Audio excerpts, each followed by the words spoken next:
Ei, pessoal, que bom! Estamos aqui mais uma vez no aulão do Fadel das nossas quintas-feiras. Primeira vez que você está aqui? Prazer, eu sou Alexandre Fadel, sou especialista em administração de locações e aqui é onde eu entrego tudo sobre esse ramo de atuação.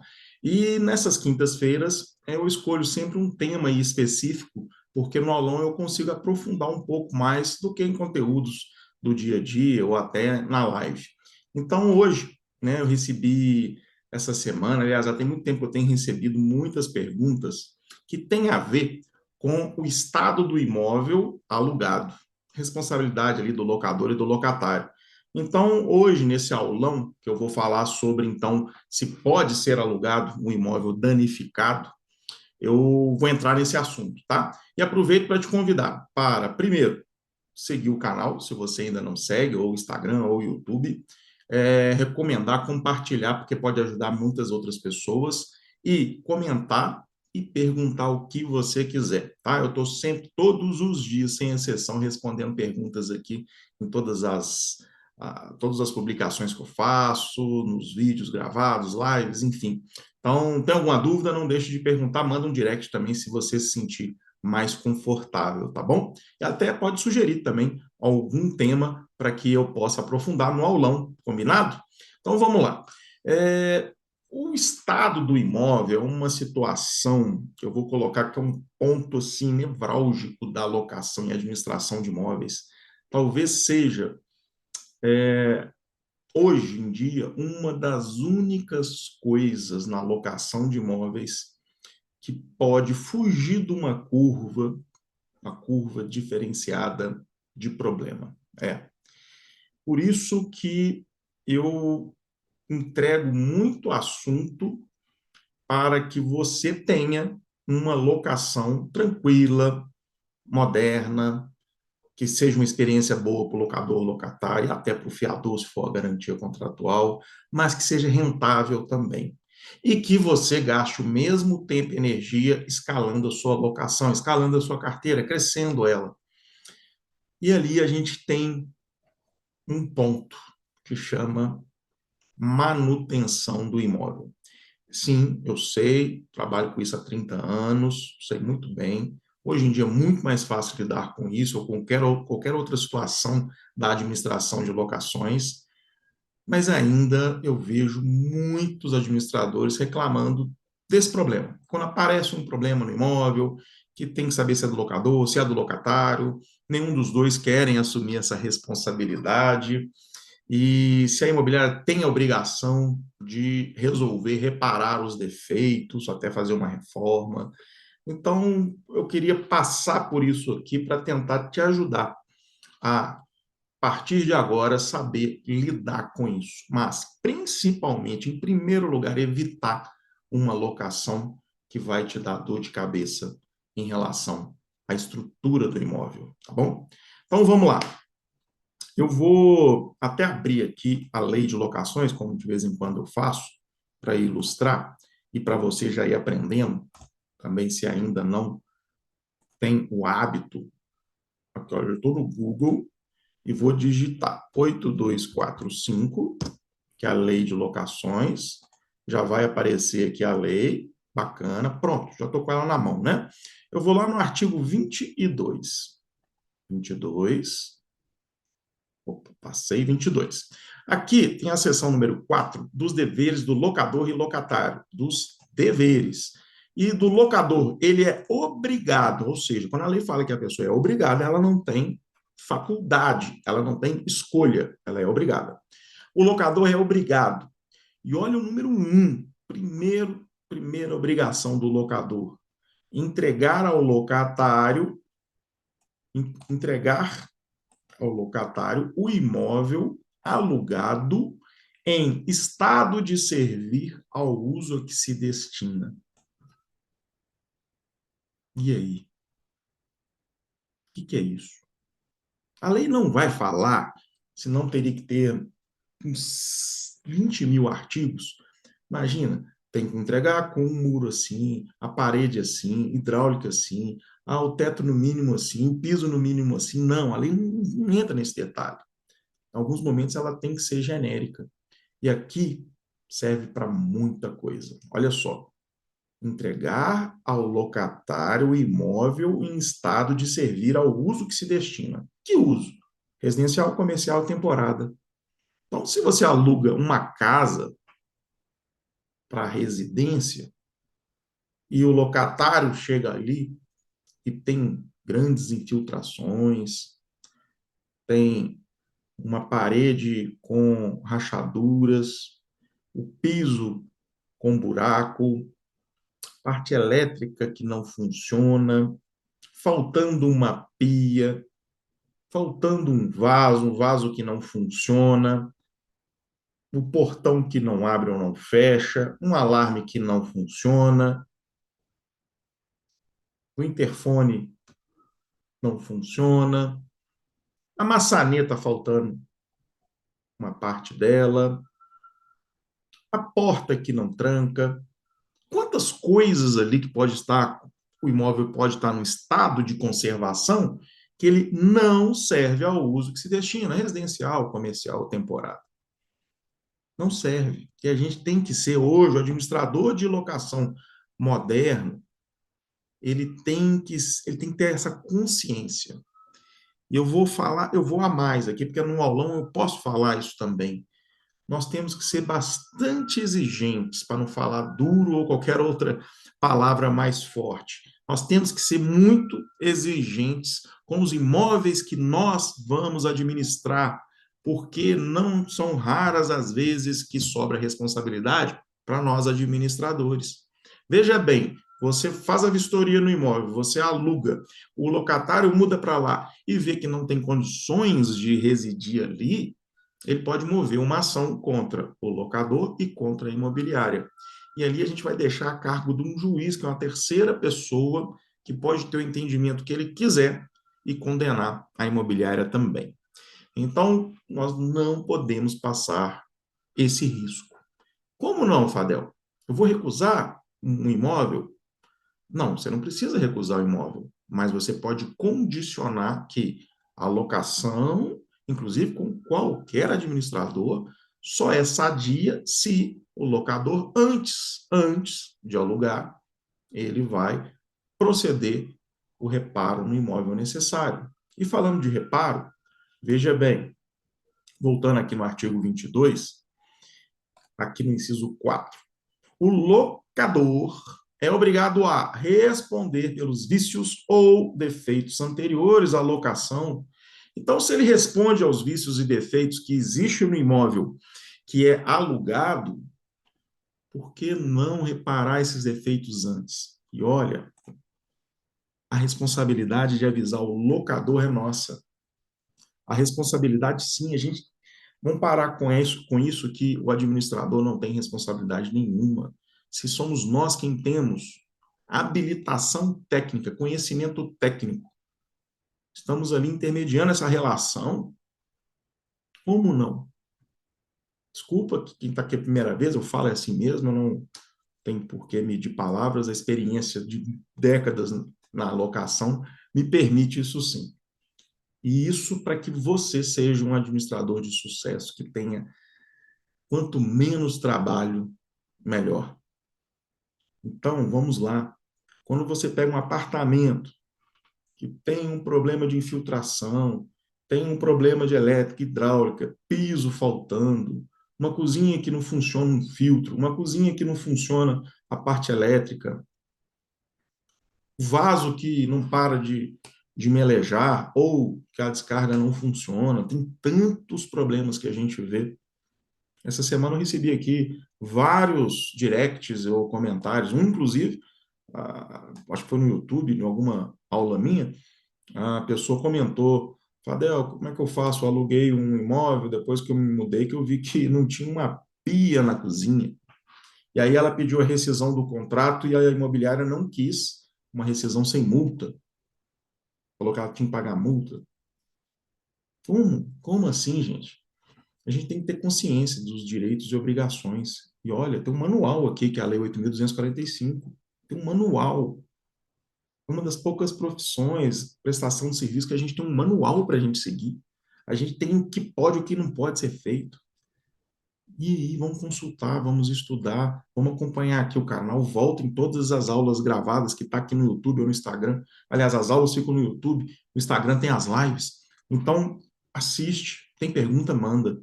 Agora, o bom administrador, aquele que cresce, aquele que vence, aquele que chega aonde quer que ele queira, é o que mantém-se informado, tá? Então, por isso que eu gosto de fazer esse aulão aqui, porque, ó, às vezes eu até puxo a orelha mesmo. Mas não podemos pegar para administrar imóveis em situações deploráveis. Eu já vi e vejo isso muito. O locador não quer gastar dinheiro com imóvel para colocar, para usufruir, tirar frutos, lucros daquele imóvel, quer alugar de qualquer forma. E aí eu vou entrar num ponto, o ponto central dessa nossa aula. Inclusive, muita gente não compreende quando eu respondo as perguntas. E é difícil, né, escrever muito e tudo, então estou gravando essa aula para isso também e preste atenção. Muita gente me responde, Fábio, aonde que está isso escrito para mostrar para o locador? Por exemplo, o caso da pia. O imóvel não tinha uma pia na cozinha. Como assim que alguém vai residir no imóvel numa cozinha que não tem uma pia? Não tem jeito, né? Nós não somos bichos, né? Não tem jeito. Onde está isso escrito? Está escrito aqui, onde eu mostrei para você, artigo 22, inciso 1. Mas, outros casos, muita gente fala assim, Fadel, mas o locatário concordou em alugar imóvel com esse estado. Aí eu vou falar com você. Imagina você chegar no sacolão querendo comprar banana e banana tá cara, tá entre safra, enfim, tô fazendo aqui, eu nem sei exatamente se banana tem entre safra, como é que funciona o preço da banana, eu sei que tem uma oscilação muito grande de mercado para mercado, de época em época. Qualquer fruta, enfim. Pega lá no sacolão, vai comprar lá a sua fruta preferida, enfim, tá muito cara. Mas aí chega o dono do sacolão e fala, viu que você está levando, deixou de levar, está levando muito pouco. Aqui, essas aqui estão vencidas, não vou vender mesmo para ninguém, eu te faço a metade do preço. Seria justo? Seria justo? Seria justo você ir num fast food, querendo comer um sanduíche, e lá eles te ofereceram, olha, esse é tanto e esse aqui que um cliente pediu de manhã e já tem horas que está aqui parado, eu te vendo mais barato, que eu vou jogar no lixo mesmo. É justo? Não. Além de tudo, é ilegal. E não é justo, não é razoável. Tenho certeza que você recusaria por qualquer preço. Porque algumas coisas na lei, pessoal, mesmo que o locatário concorde, não pode. Então, por exemplo, quando a lei fala que alguém é obrigado a alguma coisa, e ali tem alguns direitos que eles são inegociáveis, tá? São inegociáveis. Não pode. Eu não posso colocar no contrato que o locatário concorda expressamente em alugar essa casa residencial sem telhado. E ainda posso colocar uma cláusula que o sonho da vida dele é morar numa casa sem telhado, vendo o luar e sobre a chuva e o sol. Não, não pode. A lei está aqui. Lei existe para proteger as pessoas, principalmente hipossuficientes. Quem são? As pessoas que não têm conhecimento da lei, as pessoas que não têm condição de ter um acompanhamento, às vezes até do advogado. A lei existe para proteger os mais fracos, para manter equilibrada qualquer relação contratual. Por isso que muitas coisas são proibidas, para que ninguém venha colocar num contrato algo que seja abusivo. Imagina se não tivesse essa lei, como que não seria a locação de imóveis? Algumas coisas até melhores, mas não tenho dúvida que ia ser um pandemônio. Então, sempre que me perguntam, Fadel, mas o locatário concordou. Não, não dá. Vou dar um exemplo para vocês. Reajuste de aluguel está acontecendo muito, né? O índice está negativo, está muito baixo. E aí sempre me fala, Fadel, o locatário concordou com uma cláusula aqui que ele vai pagar no mínimo X% por mês, por ano de reajuste, acima do índice. Não tem como. Eu sei que às vezes é difícil entender isso porque demanda uma aula ou várias aulas de direito para a gente chegar a concluir isso, tá? Mas não tem como, simplesmente porque a lei não dá essa possibilidade. A lei fala que as partes devem estipular um índice de correção. E é óbvio que se você quiser burlar isso, a intenção da lei ela é nula. Imagina outra cláusula aqui. Fiador casado em que é necessária a anuência da esposa para ter validade e ele vai e coloca uma cláusula lá no contrato de que o fiador assinou o contrato sozinho porque a esposa disse que era desnecessário a assinatura dela. Você tem até um WhatsApp, um e-mail, uma coisa, ela falando, não preciso de assinar. Poderia ser razoável, ela falou que não precisa assinar, mas a lei fala que ela tem que assinar. Se não constar a assinatura dela no contrato, é nulo. Então, só deixando claro aqui, ilustrando alguns exemplos diferentes, fazendo analogia, para que vocês entendam que nem sempre tudo que se combinar num contrato pode ser lícito. Muita coisa pode ser abusiva. Então, eu alugar um imóvel em péssimo estado de conservação, que não está apto para servir ao uso que se destina, mesmo que o locatário tenha uma cláusula lá falando expressamente que é assim que ele quer, vai dar problema. Vai dar problema porque ele pode questionar isso futuramente. E aí, alugar imóvel em péssimo estado de conservação, com vícios ou defeitos, vai sobrar trabalho para o administrador de locação, porque, obviamente, dentro do prazo de 12, 30 meses, esse defeito vai incomodar o locatário, que vai incomodar quem? O administrador, que vai ter que incomodar o locador. E se o locador não tiver condições de arcar com o reparo, começa a atrasar, o locatário vai querer direitos, vai querer abatimento do aluguel, ou rescisão sem multa, e dependendo da gravidade do problema, ele vai ter o direito à rescisão sem multa. Inclusive, há jurisprudências nos nossos tribunais que, dependendo do caso, se for grave, além da rescisão sem multa, o locatário vai ter aquela multa revertida em favor dele contra o locador. Então, além dele ter o direito de rescindir o contrato, ele vai ter uma multa que pode chegar a 3 aluguéis, por exemplo, contra o locador. Só que aí cabe nós explicarmos isso para o locador antes de colocar esse imóvel para locação. Nós temos que cuidar do patrimônio dele também, ou pelo menos recomendar que ele cuide. O imóvel que se usa para gerar renda, ele precisa de manutenção de tempos em tempos. O nosso precisa, o imóvel que vai alugar também. O que você vive, interessa se é comprado ou alugado, precisa de manutenção, não precisa? O que a gente administra também. Eu desconheço um imóvel que, quando vai realocar, não precisa fazer nada.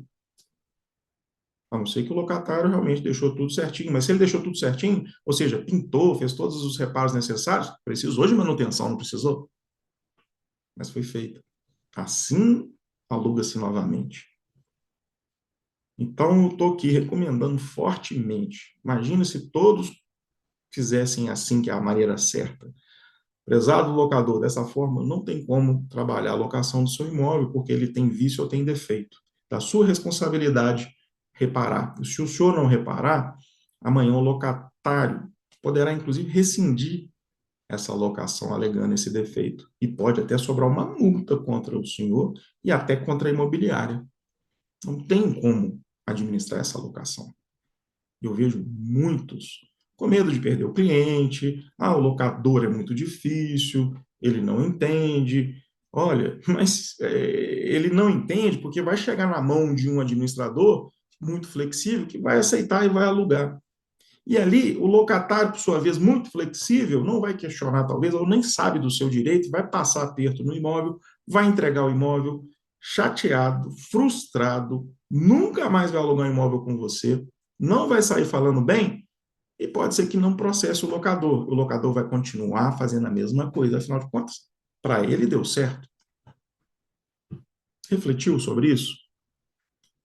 É, trabalhar com administração de imóveis é sempre plantar uma sementinha, mas a gente não pode deixar de regar. Não tenha dúvida que um locatário, quando ele sai com justos motivos de insatisfação, eu digo justos motivos porque muitos saem sem nenhum justo motivo. sai com má fé, e não é o caso. Ainda bem que é a minoria, mas acontece. Acontece em qualquer relação de prestação de serviço.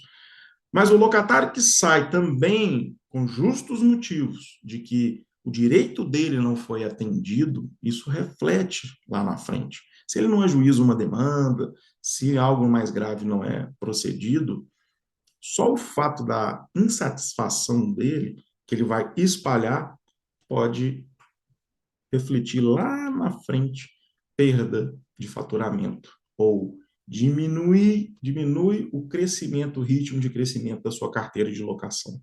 Porque não vai ser só um, nem dois, nem três. A gente lida com muita gente, centenas de pessoas. Você vai lidar ou já lida com centenas de pessoas, se não é milhares, se não são milhares. Pense nisso. Esse assunto é muito amplo da manutenção do imóvel e muito relegado pelas administradoras. Pega o imóvel de qualquer jeito, aluga de qualquer jeito. Ah, eu preciso alugar, crescer minha carteira. A gente tem que crescer saudavelmente, com bons imóveis que não nos vão dar dor de cabeça, não vai dar prejuízo, não vai dar insatisfação. E conhecimento disso tudo que eu estou dizendo é, é a principal ferramenta que você precisa. Argumente com o seu locador, mostre para ele, mas mostre o problema e a solução. É isso que é a nossa função hoje em dia. Locador, a pintura do jeito que está não dá. Já estou aqui com o orçamento, o senhor me autoriza? Olha, eu acho melhor sintecar e tampar os buracos aqui desse taco, ou desse tábua corrida. Já tenho aqui o prestador de serviço, já fez o orçamento, está aqui. É isso que ele precisa. Talvez ele até recuse pelo trabalho mental, talvez ele não tenha aptidão e experiência de lidar com essa situação. Ele não tem tempo, a questão nem é financeira muitas vezes. Ele já fala não, porque, olha, o imóvel está aí para alugar, pode baixar o preço, mas não é só isso. Nem baixar o preço resolve o problema de alguns efeitos estruturais, tá? Então, fiquem bem atentos sobre essa questão, tá? De alugar o imóvel em péssimo estado de conservação, com defeitos ou com vícios. Isso reflete, isso dá trabalho para nós administradores, e isso te gasta tempo e energia e pode impedir você escalar a sua carteira de locações. Espero ter contribuído, de certa forma, aí, com essas informações, com tudo isso. Se você tem dúvida, pode perguntar, pode comentar aqui, compartilhe com quem mais fizer sentido e ajudar essa aula. Eu vou voltar a falar mais sobre isso, tá? Espero gravar em breve uma outra aula ou um conteúdo só explicando sobre essa questão do que pode e o que não pode o locador e locatário acordar ali no contrato, que muita coisa que pode, outras coisas que não pode, o porquê. Eu recebo muita pergunta assim, tá? Então, em breve eu já vou preparar mais um material. E sobre manutenção, confere o artigo 22 e também o dever, obrigação do locatário, que é o 23, tá? 23 está ali também o dever do locatário, devolver o imóvel, reparar os defeitos que ele provocar, prepostos, até visitantes no imóvel, ele tem que reparar também, proceder todos os ajustes necessários para devolver o imóvel no mesmo estado em que ele locou. Por isso que é tão importante a vistoria do imóvel, né? Então, para arrematar aqui, precisa muito fazer uma vistoria muito bem feita, com foto, com texto, um laudo show. Não deixe de fazer isso. Isso que resolve os problemas no final da locação. Ó, muito obrigado pela sua audiência aqui em mais um aulão do Fadel e até a próxima. E tem muito conteúdo pela frente, tá? Então, até a próxima.